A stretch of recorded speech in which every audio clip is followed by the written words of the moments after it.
Hi, I'm Jonathan McPhee, Music Director of the Longwood Symphony Orchestra.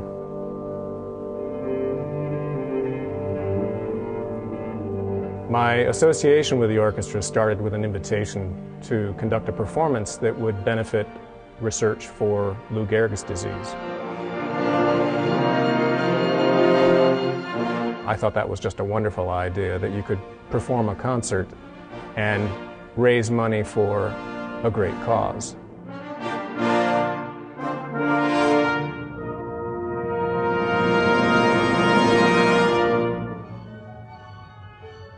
There are many factors that make this orchestra unique. One of the most exciting things is exploring different corners of the orchestral repertory. We do standard works, but we also look at some of the great masterpieces that have perhaps fallen off the mainstream radar.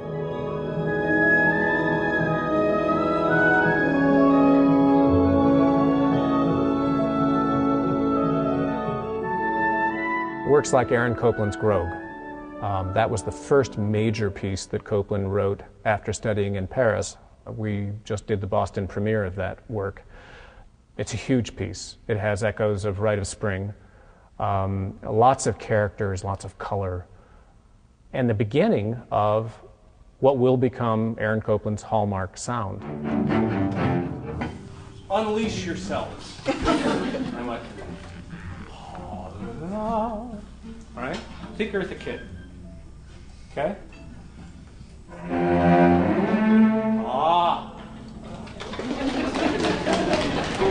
And you see that's the first thing that we hear in this new section, because they come in on three. Let's take a break now. I'm going to come back. I'm going to start at the beginning. We're going to go right through it. In a normal orchestral setting, professional orchestra, break time means people talking about musical things or what's going on in their life. And a break at the Longwood Symphony leaves me completely mystified most of the time about what subject matter people are discussing. Suddenly we go from my world of music to a medical convention, which leaves me totally in the dust. Not only are they fine musicians, but they're prominent members in the medical community as well.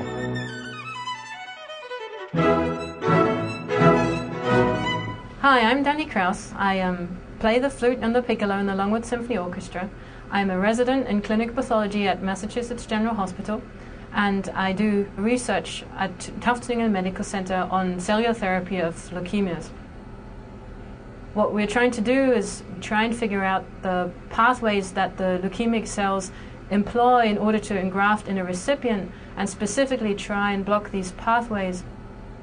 We've had good results in the mouse model of chronic myeloid leukemia, but now we're moving into the difficult phase of trying to test whether our treatment will also be of value in the human setting. A good friend of the family had ovarian cancer, breast cancer, and finally developed acute myeloid leukemia. She's still alive, but her picture hangs over my lab bench, and I look at it daily, and she's my daily inspiration and motivation.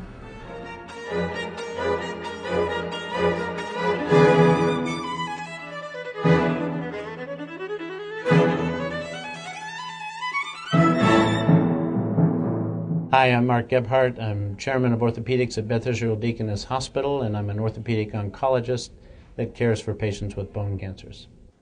Every day I see patients that are affected by cancer. Hi. How are you?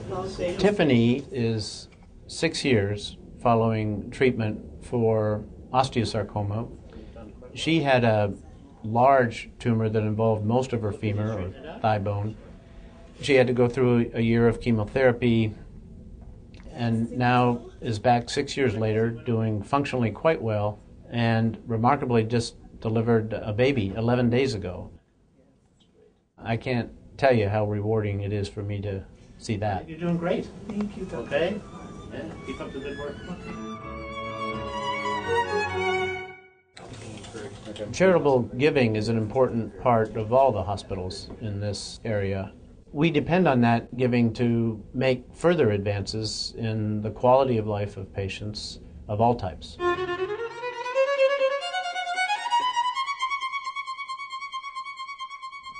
So we had 12 blank violins and gave the violins to the artist and said, here's who the orchestra is, here's the mission of the orchestra, it's about the healing art of music.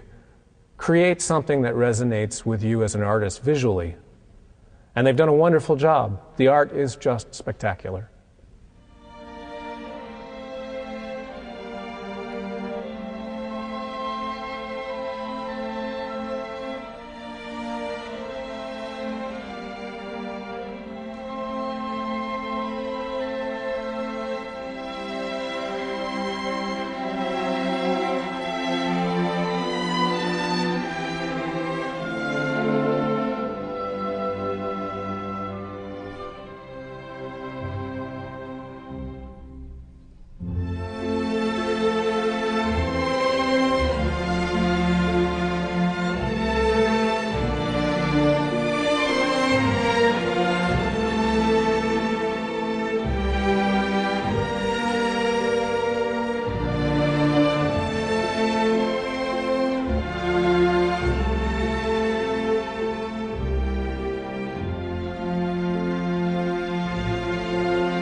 On behalf of the Longwood Symphony, I'd like to thank you for your participation in this event and for your continued support of the orchestra and its mission.